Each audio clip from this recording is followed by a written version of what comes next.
প্রিয় শিক্ষার্থীরা, আসসালামু আলাইকুম। আশা করি সবাই ভালো আছো। আজকে আসলাম আরেকটি পর্বে। এই পর্বে আলোচনা করব অধ্যায় 4 58 পৃষ্ঠার যে ভাগের অঙ্কগুলো আছে সে অঙ্কগুলো নিয়ে আলোচনা করব। তো তোমরা অবশ্যই ক্লাসটি শেষ পর্যন্ত দেখবে। আমি তোমাদেরকে সহজ করে বুঝিয়ে দেওয়ার চেষ্টা করব ইনশাআল্লাহ। তো আজকে আমরা শিখব ভাজক 2টি অঙ্ক দেখতে পাচ্ছ, আর ভাজ্য আছে 3টি অঙ্কের। আমরা এর আগে শিখেছিলাম যে একটি করে অঙ্ক ছিল ভাজকের ঘরে। আজকে শিখব 2টি অঙ্ক দিয়ে, ঠিক আছে? তো আমরা জানি যে যে সংখ্যাটিকে ভাগ করি সেই সংখ্যাটিকে ভাজ্য বলে। অর্থাৎ এখানে তোমরা দেখতে পাচ্ছ আমরা 129কে ভাগ করব, এটা হচ্ছে ভাজ্য। আর যে সংখ্যা দ্বারা ভাগ করা হয় সেটাকে বলে ভাজক। অর্থাৎ এখানে 43 দিয়ে ভাগ করব, যেহেতু 129কে, সেহেতু 43 হচ্ছে ভাজক। আর ভাগ করে যেটা আমরা পাবো সেটা হচ্ছে কি ভাগফল। আর ভাগ করতে করতে যেটা অবশিষ্ট থাকে সেটা হচ্ছে ভাগশেষ, ঠিক আছে? তো চলো আমরা অঙ্ক করতে করতে দেখবো কোনটা ভাজক কোনটা ভাজ্য, ঠিক আছে? তো চলো আমরা অঙ্কগুলো খাতায় করি। তাহলে দেখো, আমরা এখন 43 দিয়ে 129কে ভাগ করব। তো আমরা ভাগের নিয়ম জানি যে এখানে যত অঙ্ক থাকে আমাদের ভাজ্যে তত ঘর নিতে হয়, অর্থাৎ ততগুলো অঙ্ক নিতে হয়। যদি তত অঙ্ক নিয়ে কমে যায় তবে তার চাইতে বেশি নিতে হয়। যেমন এখানে 2টি অঙ্ক 43 আছে, আমরা যদি এখানে 2টি অঙ্ক নিই 12, 43-এর চাইতে কম হয়ে যাচ্ছে, তখন কি করব? আরেকটা অঙ্ক বেশি নিব, অর্থাৎ এই ঘর পর্যন্ত নিব, 3টি অঙ্কই নিব। তাহলে এখন 3টে অঙ্ক নিয়ে পেলাম 129, অর্থাৎ 43কে এমন একটি সংখ্যা দ্বারা এখন গুণ করতে হবে যেন 129 হয় বা কাছাকাছি হয়, ঠিক আছে? তাহলে কত দিয়ে গুণ করব? তো আমরা এখানে সবসময় শেষে যে অঙ্কটা থাকবে ভাজকের সেটাকে তোমরা গুণ করবো এমন একটা সংখ্যা দিয়ে যেন এই দুটো অঙ্কের সমান হয় বা কাছাকাছি হয়। তাহলে দেখো, আমরা যদি এটাকে 4 দিয়ে গুণ করি তাহলে 4 4 16 বেশি হয়ে যাচ্ছে, 3 দিয়ে গুণ করলে 3 4 12 মিলছে, ঠিক আছে? আর এটাকে যদি আমরা 3 দিয়ে গুণ করে দেখে নেবো একটু যে হচ্ছে কিনা। তো 3 দিয়ে যদি গুণ করি 4কে 3 4 12, এটাকে যদি গুণ করি 3 থেকে 9, অর্থাৎ 3 দিয়ে গুণ করলে 3 থেকে 9, 3 4 12, মানে আমাদের মিলে যাচ্ছে। তাহলে আমরা কত দিয়ে গুণ করবো এটাকে? 3 দিয়ে।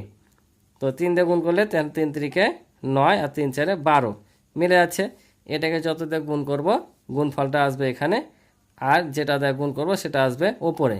তো এখন কোথায় বসাবো? আমরা যে 43কে 3 দিয়ে গুণ করলাম, যা কত পেলাম?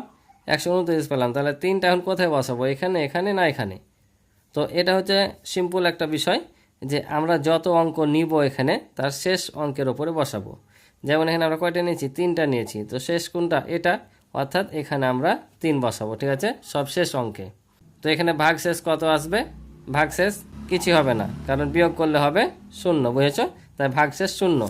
তাহলে এখন দেখো এখানে কোনটাকে কি বলে। তাহলে এই যে এটা দেখতে পাচ্ছ এটাকে বলে তোমার ভাজক। যে সংখ্যা দ্বারা ভাগ করা হয় সেটাকে বলে ভাজক।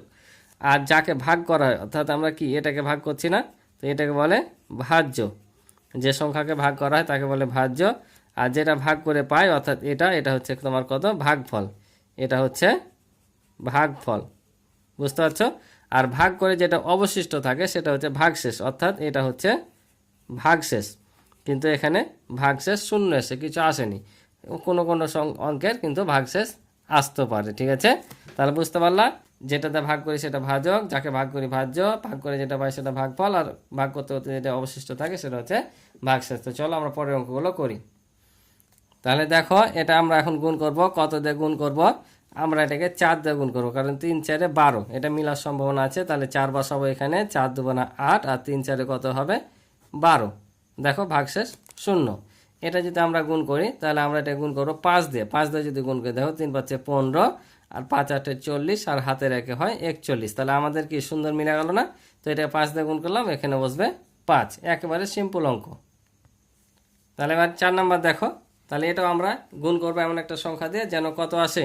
359 আসে। কেন 359 আসে? তাহলে আমরা যদি 2 ঘর নিই, কারণ 2 ঘর নিয়ে কমে যাচ্ছে, তাহলে 3 ঘর নিতে হবে। এগুলো কিন্তু তোমার 2 ঘর নিয়ে কমে যাচ্ছিলো, তাই 3 ঘর করে নিয়েছি, বুঝতে পারছো? যেমন এখানে 83 আছে, এখানে 41 কমে যাচ্ছিলো, তাই আমরা 3 ঘর নিয়েছি। এটাও ঠিক দেখছি যে 2 ঘর নিলে এটা কমে যাচ্ছে, কারণ আমরা জানি যখন কোনো সংখ্যা ভাগ করব কোনো সময় যেন ছোট না হয়, কার চাইতে? ভাজকের চাইতে, ঠিক আছে? কারণ ভাগশেষ সর্বদা ভাজকের চাইতে কি হতে হবে? ছোট হতে হবে, এটা মনে রাখবা।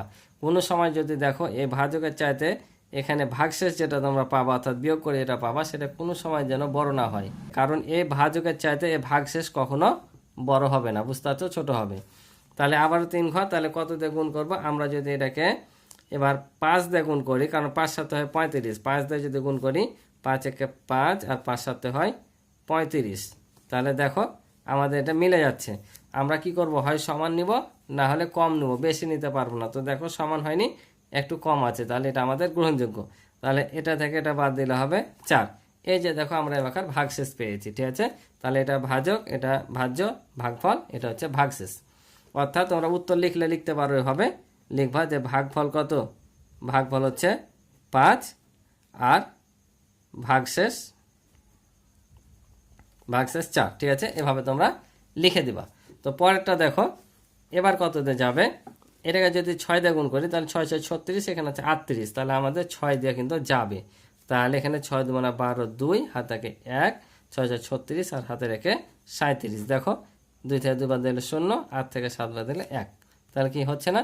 তাহলে ভাগফল কত, ভাগফল হচ্ছে 6 ও ভাগশেষ কত, ভাগশেষ হচ্ছে তোমার 10, ঠিক আছে। আশা করি তোমরা বুঝতে পারছো। এবারে দেখো কত দিয়ে করবো, দেখো এবার 7 দিয়ে নিবো আমরা, কারণ 4 8 32 হয়ে যায়। তাহলে 7 দিয়ে যদি নিই তাহলে 3 7 21, 7 থেকে 2, 4 7 28, 7 2 হয় 30। তাহলে 4 থেকে 1 বাদ দিলে 3, এটা থেকে 0 বাদ দিলে 1। তাহলে ভাগফল কত, ভাগফল পেলাম আমরা 7 ও ভাগশেষ পেলাম 13। আশা করি তোমরা বুঝতে পারছো। তো চলো পরে দুটো করি। তাহলে দেখো এখানেও 2 ঘর আছে, এখানেও 2 ঘর নিলে কমে যাচ্ছে, তাহলে আবার আমাদের 3 ঘর নিতে হবে। তাহলে 94কে এমন একটা সংখ্যা দ্বারা গুণ করব যেন কত হয়, 662 হয়। তাহলে আবারও দেখো এই 66 আমরা মিলাবো 9কে এমন একটা সংখ্যা দিয়ে গুণ করে। তো এখানে হয় 7 নাম 63, 8 নাম 72, 72 নিলে বেশি হয়ে যাবে। তাহলে 7 নাম 63 কাছাকাছি যাচ্ছে, তাহলে 7 দিয়ে আমরা গুণ করি, মিলে যাবে। তাহলে দেখো 4 7 28, 8 হাত থেকে 2, 7 নাম 63 আর 2 হচ্ছে 65। এখন বিয়োগ করো, 2 থেকে 8 বাদ দেয় না, 5-এর কাছ থেকে 1 নিলাম 10 আর 2 12 হলো, 12 থেকে 8 বাদ দিলে হয় 4, এখানে 1 দিয়ে দিলাম 6 হলো, 6 থেকে 6 বাদ দিলে 0, 6 থেকে 6 বাদ দিলে 0, 0 বসার দরকার নাই। তাহলে ভাগফল কত, ভাগফল হচ্ছে 7,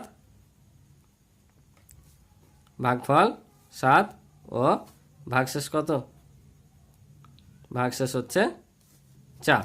এটা হচ্ছে উত্তর, আশা করি বুঝছো। তাহলে এটাও দেখো, এটাও সেম। তাহলে এটা আমরা 5 দিয়ে করি। তাহলে দেখো 5 7 35, 5 হাত থেকে কত 3, 4 5 20 আর 3 হয় 23। তাহলে 9 থেকে 5 বাদ দিলে হয় 4। তাহলে এটাও আমরা পেলাম কত, ভাগফল হচ্ছে 5 ও ভাগশেষ কত 4। আশা করি বুঝতে পারছো। তো আজকে এই পর্যন্ত ছিল অঙ্ক, আশা করি বুঝেছো। দেখা হবে পরবর্তী নতুন পর্বে। ক্লাসটি ভালো লেগে থাকলে এবং কিছু শিখে থাকলে অবশ্যই চ্যানেলটি সাবস্ক্রাইব করে আমার পাশে থাকবে, ভিডিওতে একটি লাইক করে দিবে। আর পূর্বে যারা চ্যানেলটি সাবস্ক্রাইব করে রয়েছে তাদের অসংখ্য ধন্যবাদ।